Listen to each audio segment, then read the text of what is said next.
Pernikahan terpaksa CEO. Bab 185.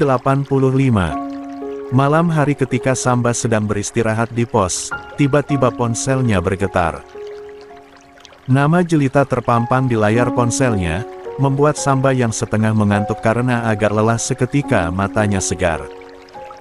"Jelita, ada apa?" tanya Samba. Samba, Samba." Samba mengernyit. Suara Jelita terdengar terbata-bata dan seperti sedang dalam situasi yang panik. Entahlah, intinya dia terdengar agak aneh. "Hei, ada apa? Kenapa kamu terbata-bata seperti itu?" Samba mulai khawatir. "Samba, please, kamu kesini sekarang." Samba bingung. "Ada apa sih? Kamu jangan membuatku khawatir begitu, Jelita." "Maaf, aku nggak bisa jelasin. Aku juga bingung jelasinnya gimana, tapi intinya kamu ke rumahku aja sekarang." Samba panik. Kedengarannya ada sesuatu yang mendesak. Dia langsung mengiyakan permintaan Jelita. Samba izin sebentar kepada temannya untuk keluar. Samba mengendarai motornya dengan tergesa-gesa. Suasana malam hari yang sepi membuatnya semakin kepikiran dengan kondisi Jelita. Apakah Jelita baik-baik saja? Apakah ada sesuatu yang salah? Isi benak Samba benar-benar penuh dengan paranoia sekarang. Sesampainya di rumah Jelita, Samba buru-buru memarkir motornya di halaman dan berlari ke dalam rumah dan mengetuk-ngetuk pintu rumah Jelita. Samba sama sekali tidak rahmater kalau ada mobil yang parkir di depan rumah Jelita. Dia pikir itu mungkin mobil milik tetangga, makanya Samba tidak terlalu memikirkannya. Jelita membukakan pintu. Saat itu juga, Samba langsung memeluk Jelita erat-erat. Dia benar-benar khawatir. "Kamu nggak apa-apa, kan, sayang? Ada masalah apa? Kenapa kamu kedengeran panik?" Jelita menggeleng, tetapi wajahnya kelihatan pucat. Jelas ada yang tidak beres. Sebenarnya ada apa ini?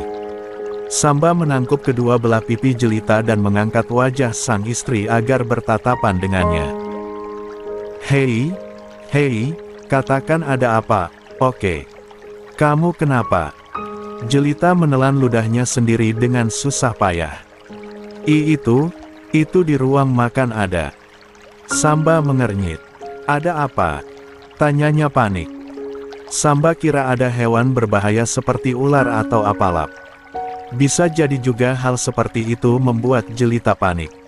"Apa, sayang? Ada ular berbisa? Atau ada apa?" Jelita tidak kuasa menjawabnya, jemarinya hanya terangkat dan menunjuk ke arah ruang makan, seolah mengisyaratkan kepada Samba untuk melihatnya sendiri. Samba yang bingung sekaligus penasaran langsung masuk dan menuju ke ruang makan diikuti oleh Jelita di belakangnya. Ketika mereka berdua sudah sampai di ruang makan, langkah Samba seketika berhenti. Kedua, matanya membelalak kaget. Rupanya, di ruang makan bukan ada hewan berbahaya seperti ular atau semacamnya, tetapi ada Rahmat dan Cahya. Samba jelas terkejut luar biasa. Mama, Papa." Rahmat dan Cahya menoleh.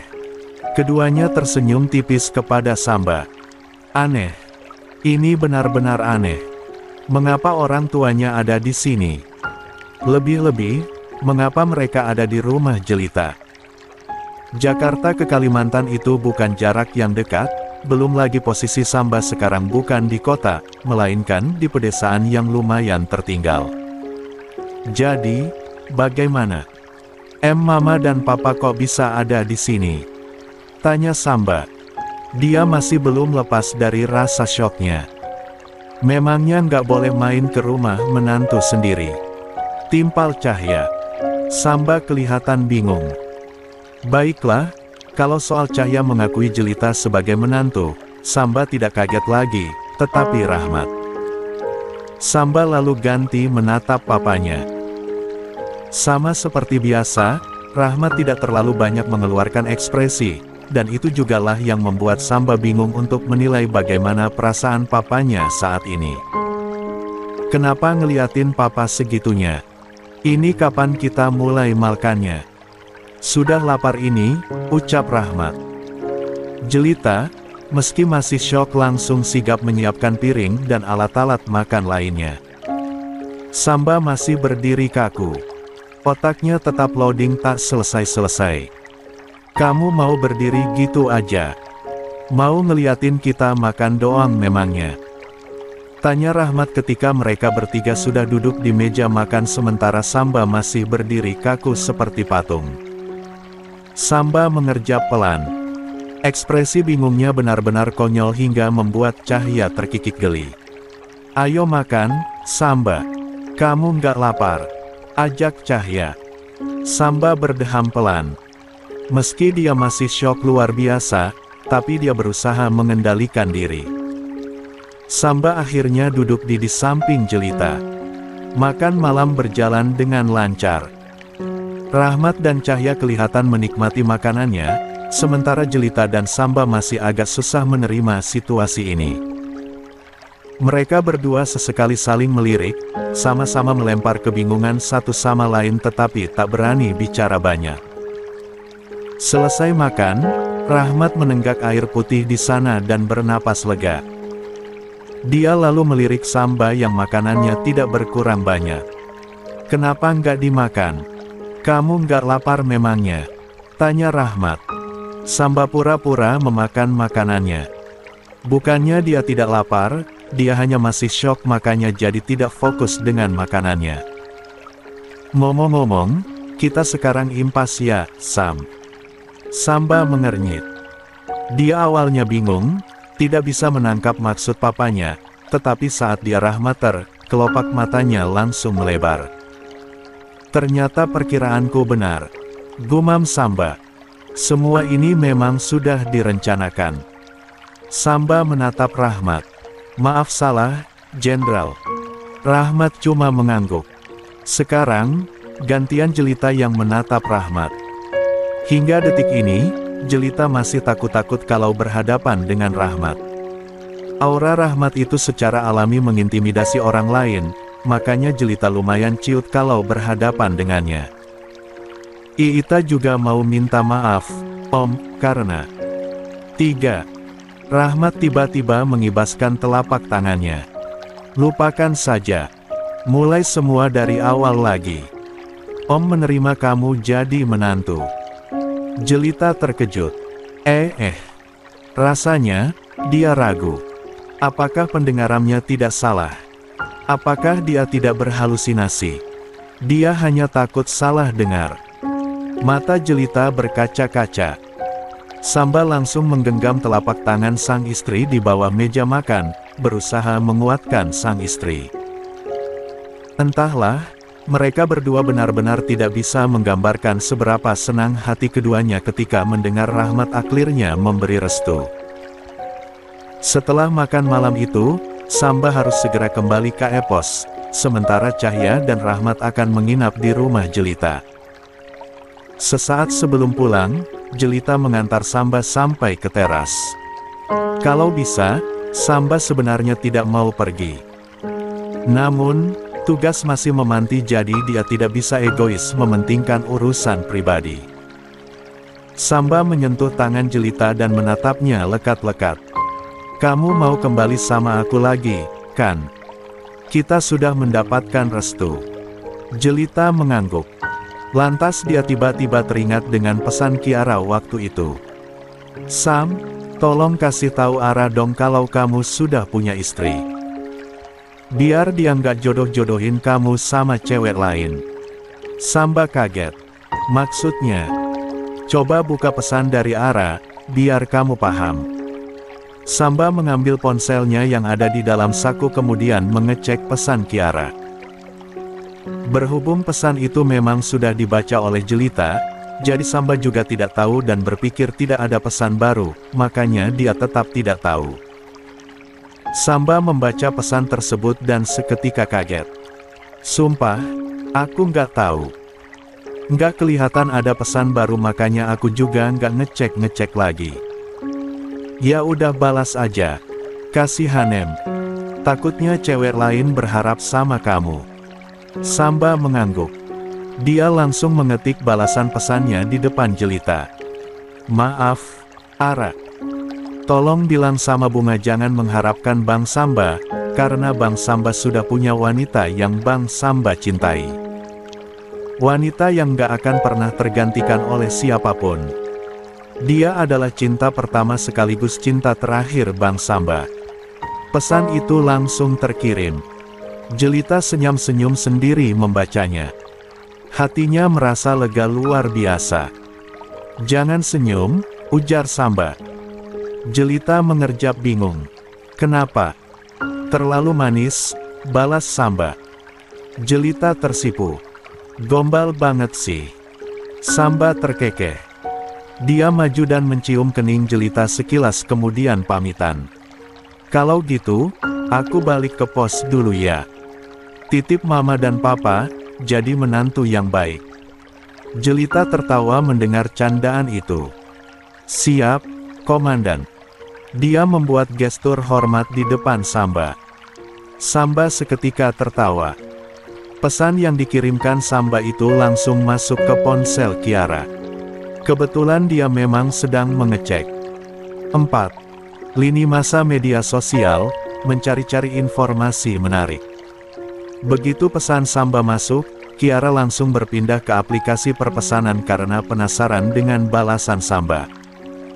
Lalu, betapa terkejutnya Kiara kala membaca pesan itu. Apa? Bang Samba udah ada yang disuka. Kiara shock berat. Bagaimana bisa Samba sudah punya calon? Kapan memangnya Samba mendapatkan calonnya? Bukankah sebelum ke Lebanon Samba masih berstatus tunangan Kiara? Lalu Samba pun hanya pulang sebentar kemudian langsung ada tugas lagi ke Kalimantan. Kiara pusing. Berbagai pertanyaan bercokol di kepalanya. Dia yang kepo berat langsung menulis balasan untuk Samba. Siapa bang? Kok udah dapat calon? Memangnya ketemu di mana? Bang Samba, kan selama ini tugas terus. Kiara menatap layar ponselnya dengan harap-harap cemas. Rasanya lebih baik Samba membalas belum tertarik dengan hubungan serius daripada sudah punya calon. Untunglah balasan Samba masuk tidak lama kemudian. Kalau sampai Samba tidak segera membalas, Kiara bisa mati penasaran. Ada. Pokoknya nanti kamu tahu sendiri. Kiara seketika galau membaca balasan pesan itu. Dia jadi takut, bagaimana kalau Alarik tahu bahwa Samba sudah tertarik dengan perempuan lain? Apakah rencana pernikahan mereka akan batal? Masalahnya, awal mula hubungan mereka bisa sampai dalam tahap ini ya karena Alarik ingin Bunga bisa bersama Samba. Sekarang, Bunga sudah tidak memiliki kesempatan sama sekali dengan Samba, lantas bagaimana nasib hubungan Kiara dan Alarik berikutnya? Pada akhirnya, malam itu Kiara nyaris tidak bisa tidur karena kepikiran terus-menerus. Ketakutannya begitu besar, apalagi besok dia akan melakukan fitting gaun pertunangan. 5. Esok harinya, Kiara bersama Alarik melakukan fitting baju pertunangan mereka. Sejak berangkat tadi Kiara sudah kelihatan tidak fokus. Padahal, biasanya dia sangat antusias kalau bertemu dengan Alarik. Awalnya, semua kegiatan mereka berjalan lancar. Kiara lega sebab Alarik tidak ada bertanya tentang Samba dan Bunga. Namun, ketika mereka sudah selesai melakukan fitting, Alarik tiba-tiba bertanya soal perkembangan pendekatan Bunga ke Samba. Gimana Samba? Apa dia udah mau diajak deketin Bunga? Tanya Alarik tiba-tiba. Kiara seketika gugup. Dia bingung harus menjawab apa kepada Alarik setelah tahu bahwa Samba sudah memiliki kekasih. Sebenarnya ada masalah, Rick. Please, kamu jangan marah ya. Kiara memasang wajah memelas, berharap dia bisa membujuk Alarik nantinya. Alarik mengernyit bingung. Masalah apa?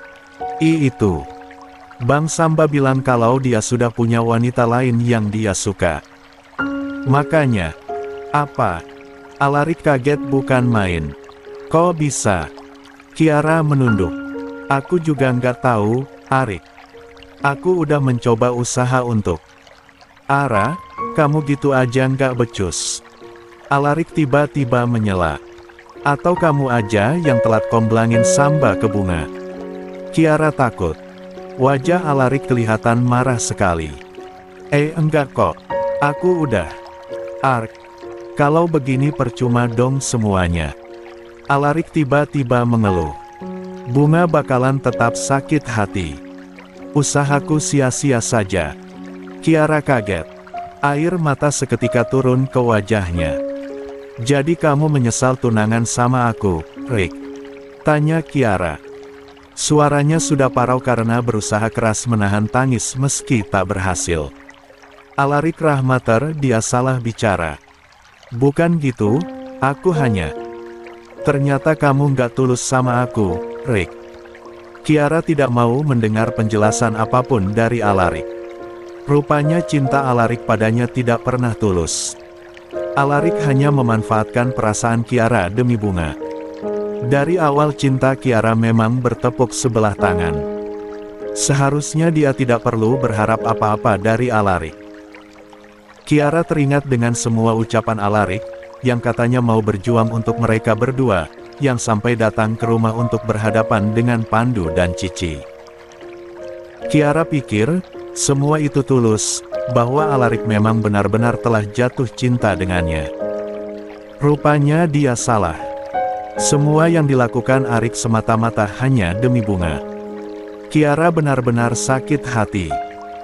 Dia merasa menjadi wanita paling bodoh di jagat raya ini karena terus mengejar dan berharap kepada laki-laki yang bahkan tidak pernah tulus memiliki perasaan kepadanya. Ketika Kiara pergi, Alarik berusaha mengejarnya. Dia telah salah. Tidak seharusnya dia bicara seperti itu. Sayangnya, Kiara sudah terlanjur marah. Ara, dengerin aku dulu. Aku nggak bermaksud untuk. Kiara tidak mau berhenti. Dia langsung naik taksi dan pulang sendiri ke rumah tanpa mengindahkan. 6. Panggilan Alarik sama sekali.